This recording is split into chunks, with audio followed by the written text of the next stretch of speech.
on the land, Dan Divjak, Chad Stryker. Hey, if you could give us a thumbs up and a subscription, if you've been following us for a while and you're like, well, maybe these guys don't do enough shows or whatever for me to subscribe. Well, if you do subscribe, then you would know when we do our shows.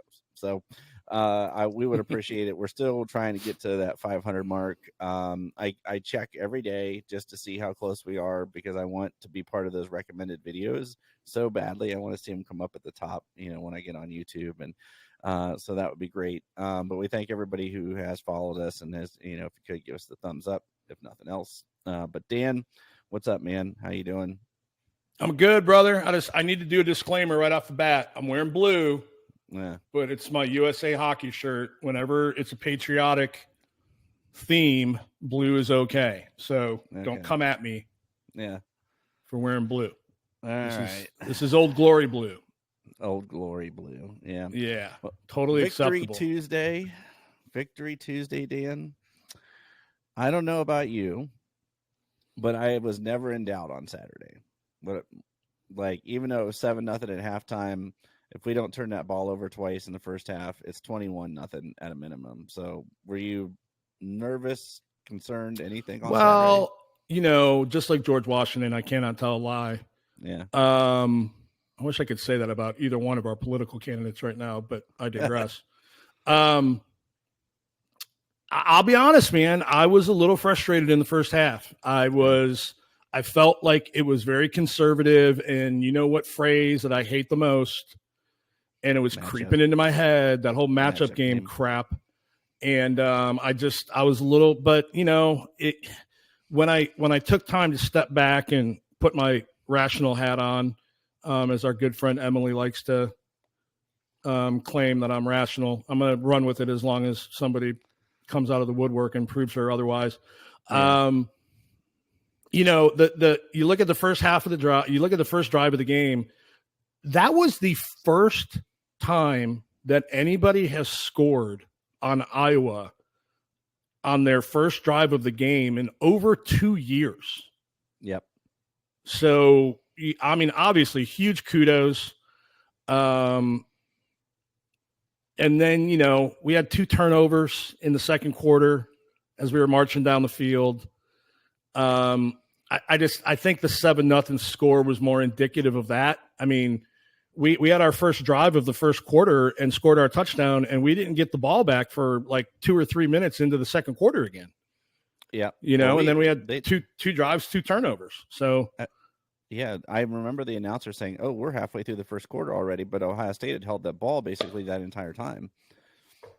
Yeah, I mean, Iowa came out, we deferred. There was a strategy there, I think. Yeah. I think we thought that we were going to, go 3 and out and get really good field position to start off the game. I mean, I felt a lot better in hindsight than I did in the moment. Yeah, I mean, when we went right down the field and scored that first touchdown, I was like, oh, here we go. All right, we're on it. And I thought our defense was doing a phenomenal job on Caleb Johnson. I didn't think Cade McNamara, he had a couple creative throws. I will give him that a couple of those sidearm slingshots he did. I was like, wow, all right. But they knocked him around a little bit, and you could see it kind of took the edge off of him. So, yeah, I don't know. I was pretty relaxed, man, because it really looked like if we didn't do something stupid, we could move the ball at will. There were a couple play calls I'll get into, like when we talk more about the offense, that like I'm still scratching my head about. And the only thing I could think of is the things that you've told me and we've talked about, where they've got to be setting something else up for later in the year to put it on film, because otherwise, what are you doing? But yeah, that I like it. I'll take it. Rationally, I thought good win. I think Ohio State could have put a 50 burger on them if they wanted to, but they called the dogs off. So even though Kirk Ferentz left his starters in against our second team defense, but it is what it is.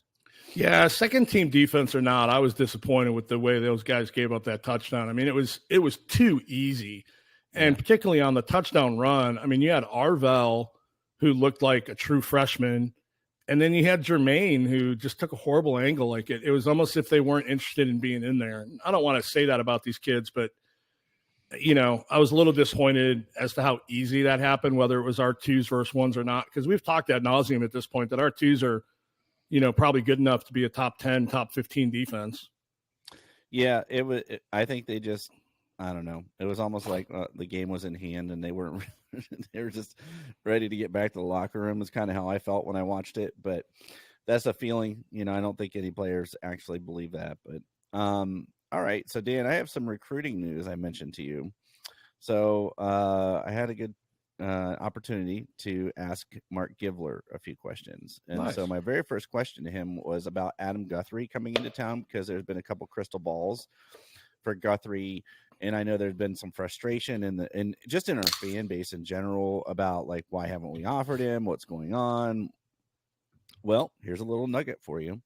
The staff told him last year they wanted to see his first 5 games of his junior year, and then they would, kind of let him know where he stood. And this was at summer camp. So here's a little unknown information, I guess. And and then they would have him back to campus. Well, they waited to offer him because they wanted to offer him in person on campus after they watched those first 5 games. Yeah. So Guthrie gets his offer. I know you can roll your eyes if you want, but that's no, exactly like they stayed true to their word, though. Let me qualify my eye roll. Okay. You can tell I've got teenagers. So listen, I get that. Because kids can make such a leap or regress going into their senior year that you don't want to be on the hook for a committable offer. However, I'd like to see some common ground with the way that's handled. If you like a kid and he's an Ohio kid in particularly, and you want to see him at the beginning of his senior year, I'm fine with that. I'm cool with that. That's completely reasonable. He's a junior, though, man. This is his junior year. They were working off sophomore film. Okay. Still, this person in particular has got 35 to 40 offers against all the big, from all the big names in the. Yep. So what's wrong with saying, listen, we want to extend you an offer, but it's not committable until X. Yeah. And then that way you remove the whole why haven't you offered him yet thing. Yeah. And this BS about, well, if you offer an Ohio kid, you better be ready to take it because they're going to accept it right away. That's nonsense. Okay. We've got 10 offers to Ohio kids right now in the next class, and only 2 have accepted. Yeah. So anyways, no, that's good news though. I mean, I just thought it was worth sharing, and I have the green light to share that. So it's, there were a couple other things that I wanted Thanks for the insight, Mark. Yeah, I appreciate it. And actually, so Naeem Offord came up, and I know there's a lot of smoke, and I want you guys to take a really, really big, deep breath. Okay. This is Jeremiah Smith last year. People are not going to stop recruiting him. This is going to go to signing day. Right now, from everything that I just heard, and everything that I can truly pinpoint to people that are in the know, Tim Walton is doing a great job and has done everything that he can. So people are not going to continue. They're just going to continue coming at Offord. You're going to hear all kinds of smoke. You're going to hear all kinds of things. He's not going to the Iron Bowl as of right now. I expect him to be at the Ohio State-Michigan game unless something dramatic changes. And that's what I know to this point. So, there are things that Dan and I know, we know that about how badly some things got screwed up with some of the recruitment with him in the state of Alabama. That I mean, and then, his dad said they want to let the season play out. So, guys, it's going to be a long way to December with Offord. So take a deep breath. So here's what I know. I have zero concern about Auburn or Alabama when it comes to Naeem Offord. Mm-hmm. I think we've talked about that enough at this point that there's just some things that were done by both of those schools that just made it next to impossible. Yep. I think the dad's approach and Naeem's approach to Auburn is like, man, they're right down the street. Or, it's like, why wouldn't you go to a game if you can go to a game, you know? However, where I do think there's a little crack in the door could potentially be with Oregon. Now, they're throwing around some ridiculous money. They're not going to stop. Having said that, I do not think he is going to be on the Oregon sideline any longer this coming weekend. I tried to confirm that, and no one has been able to say yes or no. Yeah, I don't. I was told as of a week ago that it's unlikely. Okay. Same thing. But you know how things can change. It's a night game now. Who knows? Yeah. You're going to be pressing them. But listen, if we go into Oregon and we handle our business, I think that solidifies it. Yeah. I think we're fine. But yeah, just to summarize, I'm not worried about Alabama or Auburn. The dark horse there that's not going to end, quit until the end is Offord. Yeah. Or is Oregon. So we'll see. Okay. So the other thing I wanted to bring up around Auburn is I asked directly about Malik Autry. I would just put him out at this point. My understanding is he's a homebody, and even if he would decommit from Auburn, there are several other SEC schools where I think he would probably land rather than come this far north. He's one of one. I want him badly, but at this point, I get asked on X at least once a week, on Twitter once a week about it. Mm-hmm. I just put him out of the class right now. Something major would have to happen for that to change, Dan, in my opinion. Yeah, I agree, and he certainly flirted with us hard. Mm-hmm. And we've said that if he doesn't pick Ohio State or if he doesn't flip, then it's going to be one of the best troll jobs of all time. Right. Because he did go all in on the Ohio State stuff. And I think the kid genuinely likes Ohio State. Oh, I think he does for sure. But what we've said from the get-go is that, that would be the equivalent of flipping Jack Sawyer. Yep. Jack Sawyer was from 20 minutes down the road, committed at the beginning of his junior year, maybe? Yeah, end of his sophomore, beginning of junior year. And his sophomore, beginning of junior, was a big part of that recruiting class, a leader in that recruiting class. It would be the equivalent of flipping him. Excuse me.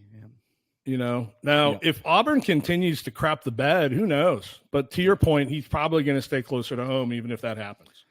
Yeah. And then I'm 100%.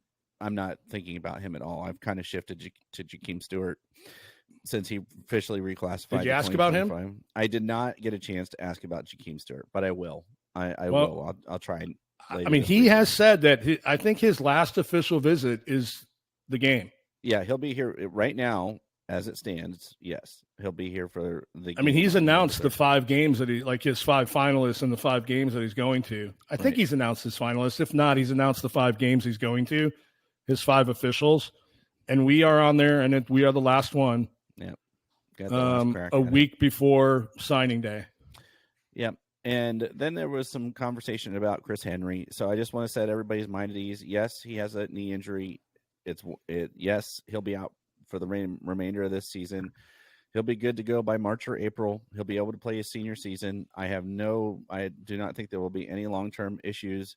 And unless Brian Hartline is not at Ohio State, Chris Henry will be a Buckeye. So yeah, everybody take a deep breath on that one. So that's the info I had for you, Dan, that I got last night. It's good stuff, man. It's it's kind of a slow time in recruiting right now. It's getting close to ramping up again, right? Because you've got, it's already November 8th, right? October 8th, rather, and November's right around the corner. And we're 2 months out from signing day, if I'm not mistaken. We are, and that's what I said. I'm really, really starting to hone in on my 2026 board.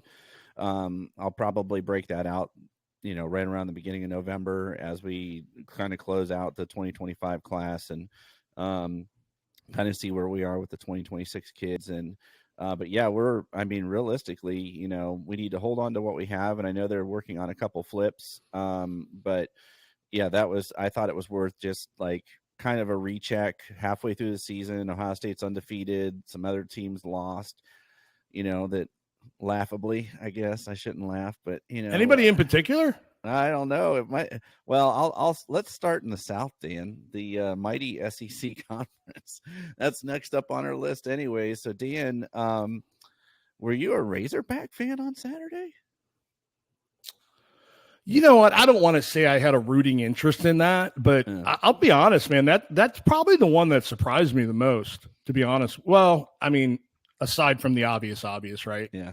But because no one, I mean, like Lane Kiffin said at his presser, like, I don't know if you caught that, but he was the Vandy game. Yeah, he's asking during his presser, like, how many timeouts does Alabama have left? And then he finally said, "Sorry guys, but this is like a once in a lifetime occurrence. Like, this is never going to." He literally said, "This is never going to happen again." Yeah. But if you specifically asked me about the Tennessee game, that was probably the second most surprising one of the weekend. I thought Tennessee was more loaded than that on offense. I mean, their defense is obviously strong. That was a defensive battle. I'm really surprised their offense got held to 14 points or whatever, 13 points. Well, you have to remember too, Nico, for all of the hype and all of the things that he's done well, he's still young, man, and learning and growing. And, they've went from Hendon Hooker to Joe Milton and now this kid. So, and Tennessee just hasn't been able to win consistently. And so I don't know if that's a Josh Heupel thing. His offense is electric, but it just seems like there's just always that he has that Urban Meyer game every year where you're like, what the just happened? So, yeah. But you know what? I mean, here's the deal. The SEC, it just means more, right? Yeah, it means something. It's really weird, bro. People aren't losing their mind over this around here in that. It's just weird. Tennis, it's almost like they expect to have 2 or 3 losses a year. Mm-hmm. And they're just whatever. And I don't know if it's SEC arrogance, even our worst teams can beat our best teams, which is nonsense, even though it happened this weekend. Yeah.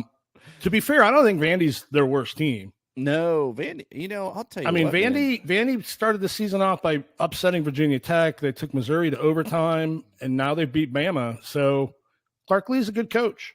Yeah, Missouri got lit up on Saturday too.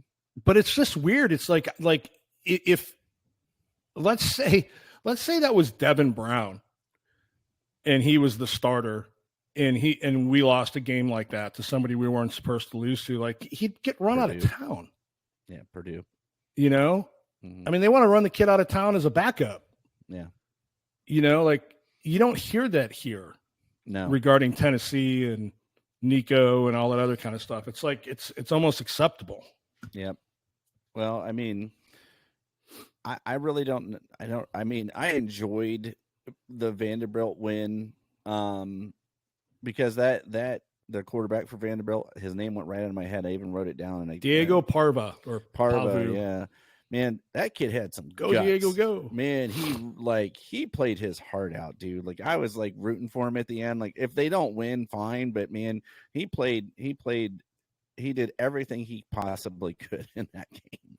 And so good for them. Good for Vanderbilt. I mean, did his post-game interview on the field sum up the emotion of college football? One hand he's praising God and giving all glory to God, and the next day, next minute, I think he dropped an F-bomb. He did something they had to bleep. F-bomb, yeah. Yeah, So it's hey, you know what? There's not a church on every corner because there aren't sinners out there, right? Yeah, true story, man. But I'll tell you, the best part of the Alabama loss was what those kids did with that goalpost. Oh yeah, carried it all the way to the river. Dude, when you say all the way to the river, that was a 3-mile hike. Oh, I didn't realize that. They carried that goalpost 3 miles down Broadway from campus to the river. They carried it and lifted it and hoisted it over the top of police cars and threw it into the river. And then, Metro FD went in there, got it. The fire department went in there, got it, loaded it on a flatbed, delivered it back to Vanderbilt, and Vanderbilt apparently is going to cut it into pieces and sell it in order to raise money to pay the fine. Yeah, well, there you go. I mean, you're not going to see that in the NFL, man. No, I don't like the NFL product very much anymore. So no matter what happens with NIL and players getting paid, like that aspect of college football is always going to be there. Yeah, it's amazing. I love it. And then my nightcap, Dan. I'm too dang old to stay up for the end of the Cal Miami game, but my nightcap was finishing the Washington Huskies and the Cheaters Up North game. And it's amazing what happens, Dan, when the same two teams play, but they don't have the other team's playbook. But Chad, yeah, Michigan got caught prior to the national championship game, so they surely stopped cheating. Oh, whoops! Did I say that? I mean, it was glorious, but here's the deal, man. Michigan's got 3 first-round picks on their defense. I don't know. Mason Graham, sure. Will Johnson, probably. Dude, Will Johnson's going to be a top 5 or 10 pick in the draft. Well, he just is. What if Ohio State just torches him though, and he's a prototypical NFL cornerback? I'm just playing. Yeah. I don't know about the other kid, but Kenneth Grant. He's projected to be top 10 too. In a lot of the 3 of them are projected top 10 to 15. So, yeah. I mean, I heard somebody saying, they were debating who's had a better win this year, Texas or Ohio State? Now that Ohio State played Iowa, and I mean, there's really not a huge difference between Ohio State and Iowa. I would argue that Michigan's offense is more inept than Iowa's this year. Yeah. I mean, Iowa's at least got a running game. You're going to tell me right now that if Cade McNamara wanted to play at Michigan, that Michigan wouldn't start Cade McNamara right now? Exactly. Cade McNamara would be starting for Michigan right now. Yes. So, I mean, but then you look at it and you're like, well, Michigan's got, better players on defense. Okay, so they're not playing like they're better. Like their defense is, it's just, I mean, holy cow, Wink Martindale is Don Brown 2.0. Yeah, I grabbed some stats, man, about Wink's defense. Let me see while I'm thinking about it, because you mentioned that, and I was thinking about that the other day about just how strange this has been. So Michigan's passing defense this year, 115th nationally in passing yards allowed per game, 79th in opponent pass completion percentage, 131st on opponent pass completions, 132nd on opponent pass attempts, and then 115th on first downs allowed by a passing game at 12.5, over 12.5. Yeah. So, I mean, I don't even think Don Brown's pass defense was that bad. Like Don was, he was risky, but yeah. Well, if it wasn't that bad, it was after they played us every year. Yeah. Yeah. But 115th nationally. That's rough, man. That's rough. Even with Will Johnson. So, what are you going to do? I guess, I mean, we may be feeling sad on Saturday, but I'm not. I thought Washington played a heck of a football game. Jed Fish did a good job. And Washington, watch out, man. They're getting better every game. Yeah, they're 4-2. I mean, Jed Fish brought in a lot of guys. There's a lot of roster turnover. He's a really good coach, man. Yeah, he is. I mean, he turned my alma mater around and made them a 9 or a 10 win team last year, maybe even 11 after they beat Oklahoma in the bowl game. Yeah. He's a good coach. He's a really good coach. They should, enjoy him while he's there for, his 1 or 2 years that he stays somewhere. Yep. But yeah, I mean, that was a great win. I mean, dude, you scoffed at me when I said Michigan could go 6-6. I had them at 8-4, 9-3. So yeah. I mean, you look at the rest of their schedule. Yeah. They've got us in Oregon, right? But yeah. I mean, those have to be 2 losses. So that puts them at 4. Yeah. They've got other. They've got other games that they can lose. They play Illinois. They play Indiana. Yeah. I mean, I'm telling you right now, they are going to end up with 5 losses minimum. They will lose one of those 2 games to Illinois and Indiana. Well, I could see them losing both because Illinois, man, I just don't know if Illinois got the offense. I mean, I'm just glad we don't play Illinois. They're sneaky. Yeah, they're sneaky. I mean, Penn State held them to a touchdown. Yeah, but they play good, solid, fundamental, disciplined football. So yeah, they could make you do beat anything. them. Just like they're Iowa, just in a different state. Yeah, kind of. Yeah. They run the ball and play good defense. That's what they do. That's what Brett Bielema did at Wisconsin. Yep. Run the ball, play good defense. Yeah. All right. So, Dan, we can finally talk about the Buckeyes. There was a lot that happened this weekend. So I'm just enjoying and reveling in what is just finally feels like true college football season. So how much fun, man, is it to watch Trey and Q in the backfield? Just, my goodness. They are so much fun. They run so hard. Yep. They're so quick. Yep. They're angry. Yep. I mean, that play where Trey just put his shoulder in that guy's chest and blew him up about 8 yards downfield was beautiful.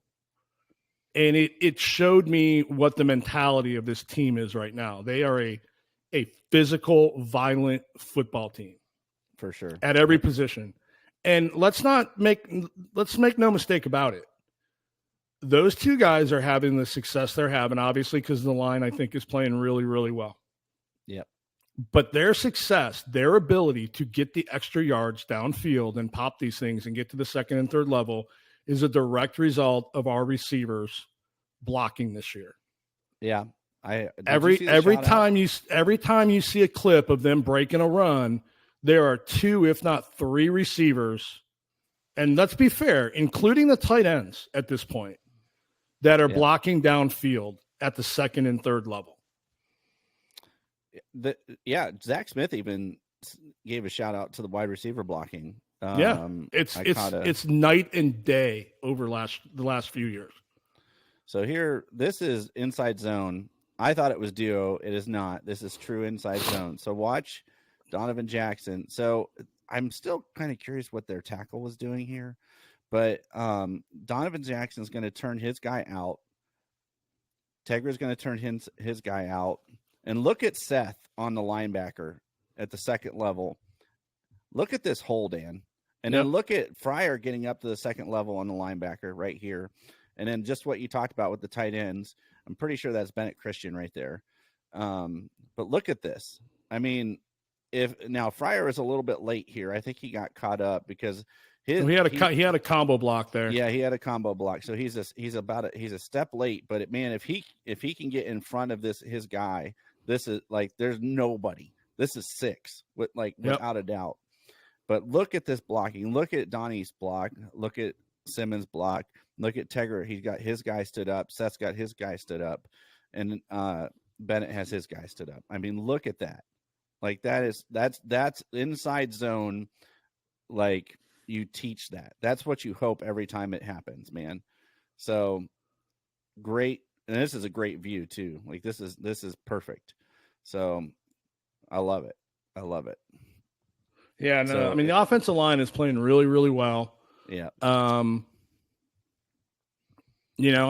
excited for this weekend. I think we are undoubtedly facing our, the best defensive line that we faced so far. I think Michigan and Iowa were good tests, but I think there's going to be a step up in talent this week. I'm not sure about their linebackers or their DBs. So, if we get hat on hat like that and our guys get to the second level against these guys, we could be running all day long. Offensive line is looking great. Yeah. Really excited for it. I am too. What I didn't see on Saturday, there was a little bit, but what I didn't see on Saturday was some of the creativity that we've seen, Dan. So, the fake counter with the backside George reverse to Jeremiah Smith in the game prior, that was a big run. I didn't see any of that. And this is the one this is going to be my one criticism of the game. I, honest to God, do not know, don't understand why they had Will Howard do, I think, 3 empty set QB powers. I'm baffled by it. Like, I know they want to run him a little bit, and that's fine. And maybe they thought they could scheme that up. There was one play where he slipped. If he breaks it back, he probably runs for 30 yards. I mean, I think it goes back to what you alluded to before. We haven't seen it all year. Yeah. They put it on film. Yeah. I think they know that's not something that's going to win us a game. No. But it's one more thing they have to prepare for, and who knows what they've got dialed up to run off of that same look. Well, that's what I wondered. I had to think that they're setting up like a rocker step or something to where he empties the set. It's a fake QB power, and like so he takes a step forward and then pops one over the top. That's like you watch for it on Saturday. Or stay with me for a second. You know, you've got Carnell, Jeremiah, Bryson Rogers, Innis, and Emeka out there. Yeah. Okay. So they're going to bring in their nickel package, if not dime. Probably have to go to dime, cover 3. Right. And then you shift into Innis and Emeka in the backfield. Yeah, that would work. And now all of a sudden you're going to be running with Innis leading for Emeka or vice versa. I mean, Innis played quarterback in high school. So I don't know, man. I mean, I'm just talking, silly stuff right now, but that's the kind of thing that you can do with a package like that is you can get them on their heels with personnel, not change up. Yeah. And then, but completely shift your look. Yeah. I just wanted to get it off my chest because I thought I would like it. I thought I would like QB power with Will Howard. And if it isn't the tush push, I don't like it. Yeah. So, just after having watched it, they put now he's great at the RPO, so whether to keep, pull, or throw, the way he can see the field and run that, fantastic. The quarterback keeper on the goal line, like when he pulled that, there was nobody there. He didn't hand it off, he kept it. So and that 4th and 1 play where he keeps it and then fires that slant to Innis over the middle with the, throwing his arms up. Yeah. So, what's your theory on what he was saying? I guess I would say, see, you can trust me. Yeah. That was where I landed on that. Or see, we didn't need to run it. Or see, I was right. We should hit that play. Basically, whatever it was, he was acknowledging that he was right. In my opinion. So surprised nobody asked. Yeah. Maybe they will on Tuesday. Yeah. Today.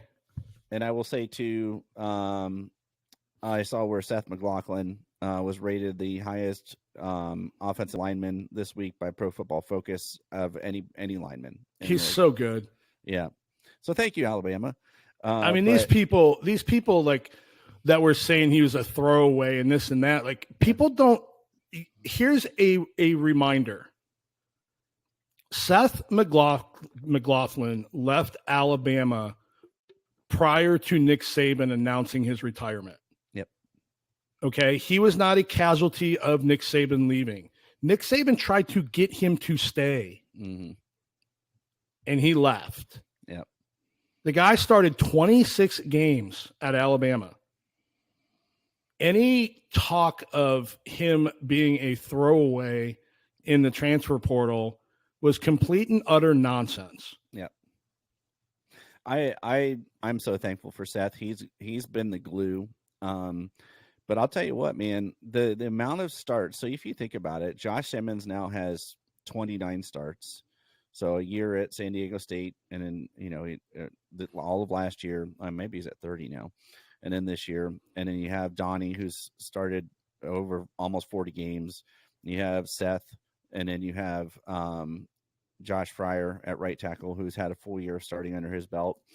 And I wanted to mention, and I'll give you the nod here. Tegra had all but 3 of the snaps at right guard on Saturday. So I think we've answered that question. I think Austin is the first guy off the bench. He's your 6th man, but Tegra unless that was a message to Tegra to say like, hey, we're going to split reps and you got to prove it. But Tegra played his best football game on Saturday that I've seen. So I think we have our answer at right guard going into the Oregon game, unless something dramatic happens. But the offensive line, wow, what a turnaround. So, and what I haven't seen, Dan, I want to ask you, I haven't seen the talking heads calling for Justin Fry's job in the last couple weeks. Yeah, no, I mean, the offensive line is playing well. I mean, it comes up when people start to talk about recruiting a little bit. Yeah. But he's getting his flowers when it comes to development. And, there's a few cynical people out there that are saying, well, it's more Chip Kelly and, I've seen it. Tim Drevno and all that other kind of stuff. But Fry, listen, that offensive line improved dramatically last year. Yeah. Take away the Missouri game. That's not even a representation of what it was like during the season. But when you look at the beginning of last year to the end of last year, that offensive line improved dramatically, and there was no Chip Kelly, there was no Tim Drevno. So Justin Fry deserves his flowers in getting these guys, where they are. Am I sure that there's a team effort behind it? Sure, absolutely. I mean, to say that Drevno and Chip Kelly have had no impact at all would be just as unreasonable, right? But Fry is, what I found was interesting is that, who was it? It was Paris Johnson, like, tweeted about Fry being one of the best in the game recently. So I'll take Paris Johnson's word over development, of an offensive lineman than I will some talking head with a podcast on Tuesdays and Fridays. Yeah. Well, I'll tell you, I mean, Tim Drevno, I won't downplay his importance in this though, because I do think he's helped share the load. I'll say for Justin Fry. Let me say it like that. He's helped share the load because they're, those position coaches, they have a lot on. So you're developing guys, you're recruiting guys, you're bringing in young guys, you're teaching scheme. We have a new offensive coordinator, so you're teaching that scheme. So I just wouldn't. I don't want to downplay Tim Drevno because I do think he has helped quite a bit. Defensively, Dan, so I don't want to poo-poo anything. I'm not poo-pooing this. Poo-poo. Isn't that fancy mustard? Yeah. Is it Grey Poupon? Yeah. Pardon me. Do you have any Grey Poupon? We've derailed. I digress. So on Saturday we saw a lot of three linebacker look, and then we had Latham down in the box.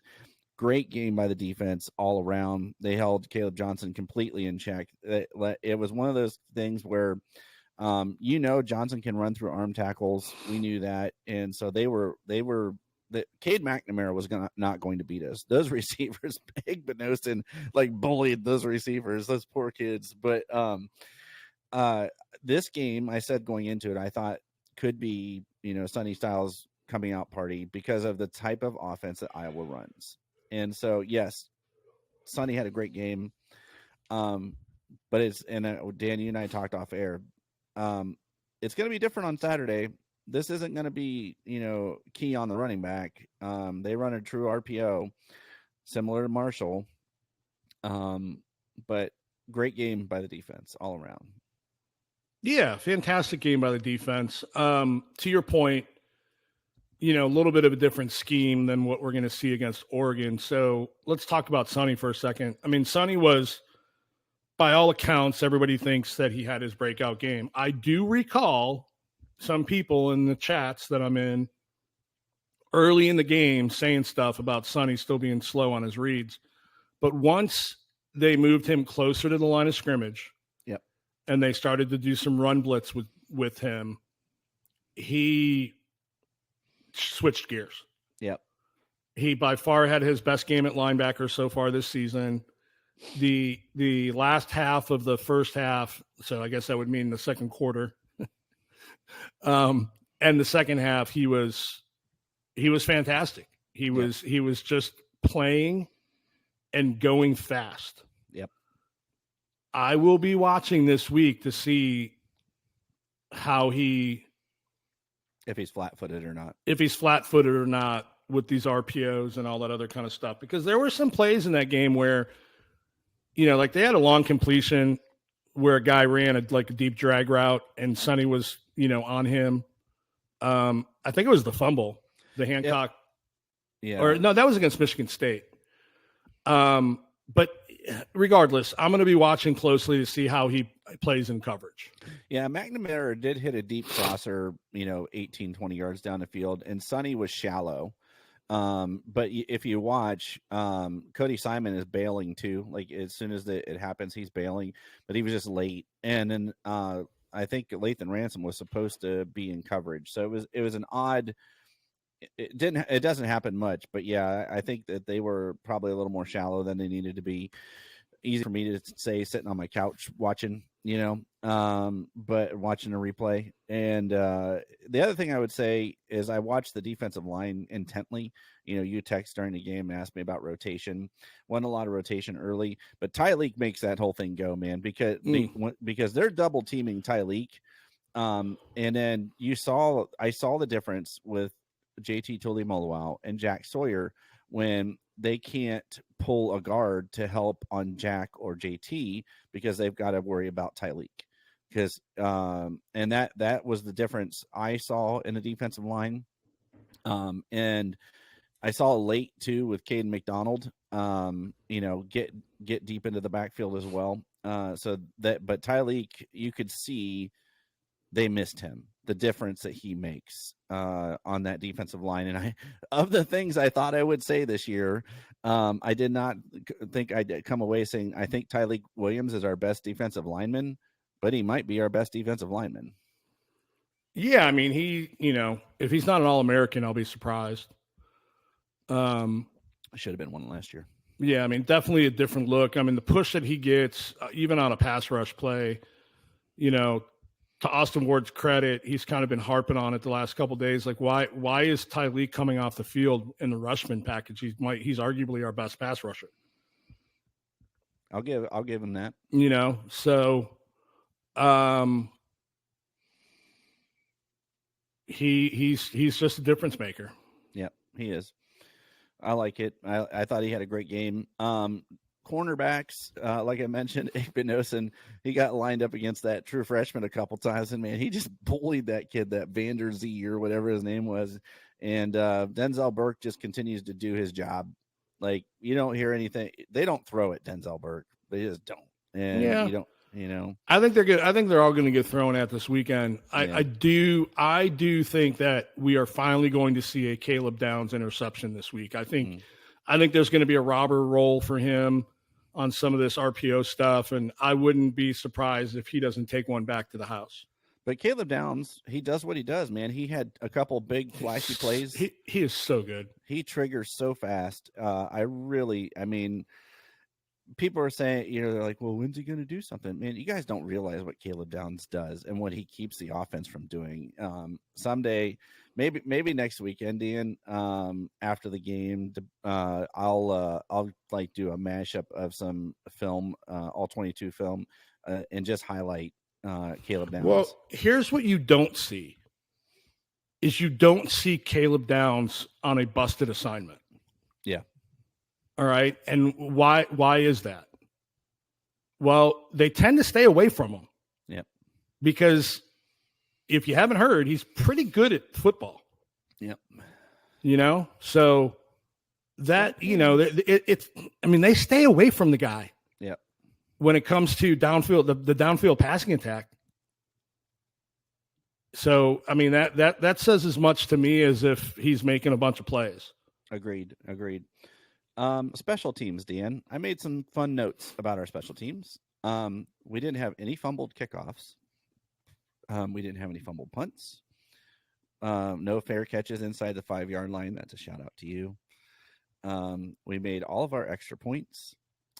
They had several punts pinning the Iowa back inside the 20 and 10-yard line. As a matter of fact, Iowa made a fair catch at the 6-yard line, and I almost texted you to say, hey, look, it wasn't Jaden I Ballard. thought there were no in-season transfers. Why is Ballard playing for Iowa? Right. And and no kickoffs out of bounds. So for me, they did exactly what they were supposed to do. Don't do anything dumb. Do what you're supposed to do. And if you get a chance to make a play, make it. But I don't know about you, Dan, but I will leave every game feeling really great about special teams if it goes just like that. No, do I want a punt return for a touchdown? Absolutely. I want that. But if the game goes like that, I'm okay. I'm good. Please do that again. Yeah, it'll be interesting because Iowa or Oregon is they're really, really good on returns. Yeah. They had 2 returns for touchdowns against Boise. I want to say a kickoff and a punt, if not 2 punts. Evan Stewart, I think, is the guy that returns those. So it should be an interesting game. I wouldn't be shocked to see a fake punt this week. I mean, Ryan tends to roll those out in big games like this. Now, the only caveat to that is we've been so damn aggressive on 4th down this year. Yeah. That if it's like a 4th and 3 and we decide to punt it might almost give it away that we're going to fake it, and then at the same time, it's like, we've been so good on 4th down this year.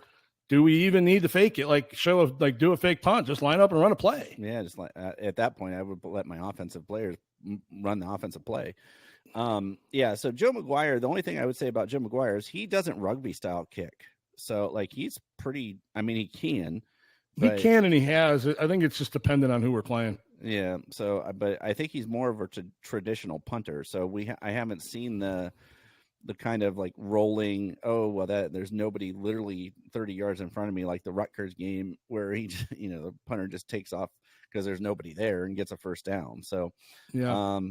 Haven't seen that much this year, Dan. So I don't know. I'm never, if you're going to go for it with your best weapons on the field. Not saying special teamers can't be, but like, let's put our guys that are supposed to be making those plays on the field to make the plays. There are special circumstances, but I think, what was it? Was it the Alabama game where they did that, where they were going to fake it and they didn't fake it, or they did fake it, but they called timeout. I don't remember. It was Georgia. Was it Georgia? Yeah. Yeah. But that's the play where Kirby called timeout right before the snap, but we had 12 guys on the field anyways. Oh, that's right. We would have converted. It was wide open. Yeah. And the week before, we screwed up the fake against Michigan, same season. Yeah, that's right. Yeah, it was when Mitch Rossi caught the up. He was the up back and caught the snap and would have had a first down, but Kirby called a timeout. Yeah. Okay. Anything else, Dan? We covered a ton of topics today. So yeah, no, there's just a few things that I'm going to keep my eyes open for. Number one, I'm trying to get word as to whether or not they're using Aaron Nolan as the scout team quarterback this week. In order, my brother said there was a post about it on Bucknuts, and I'm trying to find out if they're using Air because Dylan Gabriel's a lefty, Air's a lefty. It would give the defense an opportunity to get a feel for what the passing lanes are going to look like coming out of the left hand as opposed to the right hand, get their arms up, knock some stuff down, because Dylan Gabriel I'm pretty sure he's legally a midget. So we should be able to knock some balls down this week. So I'm trying to get word if Air's running the scout team. Also, I wouldn't be surprised. We haven't really seen tempo this year at all. I'm anxious to see if we run some tempo on Saturday, especially with a set that maybe we haven't run before. And if we catch them in a personnel package that's to our advantage, do we go tempo so that they can't change? I think we're going to see some things that we haven't seen all year. I think we're going to see stuff off of creative stuff that we've run earlier. We're going to see complementary plays off of that. So I think it's going to be a chess match. I think it's going to be really, really fun. I just wish it was Saturday already. Yeah. I think it'll be high scoring. I do think it'll be high scoring. Higher scoring than what we've seen recently. I think it'll be a real test for our defense just to see like where they are. So because Oregon is fast, but if I just feel like we could I just feel like with Q and Trey, we can punch them in the mouth. And I feel like this may be one of those games where we run the ball 35 times. I just get that feeling. I don't know why. I just do. But we'll see. It's just a gut feeling. Nobody's told me that. It's just kind of how I mean, if I'm not mistaken, we ran the ball 40 times against Iowa. We did. Late in the game, it was, several back-to-back people's runs. But, yeah. Yeah, I mean, I think Q had 13 and Trey had 11. Right. And so there's 24. There's 24 rush attempts, and then Will Howard had double digits. Yeah, I think he ended at 9, but yeah, still same. Yeah, that would be put you over 30. But yeah, and then I wanted to mention to our friends in Florida. So we have some podcast friends in Florida and other friends in Florida. Like if you're not leaving, please, if you're there, just hunker down, stay safe, don't do anything dumb. If they've told you to leave, please leave. Yeah, if they've told you to leave. And then lastly, I will say that we are trying to work out. It's been difficult with scheduling. We're going to do a mashup with the Buckeye Boys. So Mello and Dev, we're on a text thread with them. We are trying to figure something out. Originally, it was there was the issue with right now the issue is with the hurricane. So I am looking forward to doing that. It'd be good to get with those guys. We will do that. So be on the lookout for that. Just wanted to mention it. We're trying to figure that out. We have kind of oppo schedules right now with evenings and all the stuff we have going on. So and my son's team is headed to the playoffs. So we play tonight, and so our season is extending. Which I'm happy about, but so we're just busy folks, man, but we'll figure it out. Dan, any last words, man? We can call our shots on Friday. We'll call our shots on Friday. Did want to mention, obviously, we didn't go over this. We'll go over it again on Friday, but best bets went 1-1. Turnovers killed us in the first half. Yeah. We had over 16.5 Ohio State team points in the first half. No reason we shouldn't have got there. But the over 3.5 touchdowns looked a little scary coming out of the first half, but it was actually pretty damn easy. So 7-3 on the season. Yeah, that onslaught with the touchdown, kind of put the icing on the cake on that game. So yep. All right, you guys. Well, thanks for hanging with us. We covered a lot. I hope you enjoyed it. If you're still with us, hit that thumbs up button. Give us a like. And if you're not subscribed, go ahead and do that now. It takes 2.3 seconds. I make a number up every time I say it. On a bull named Fu Manchu. Yeah. Thank you again. Appreciate you guys. Have a good week. Stay safe. As always, go Bucks. Go Bucks.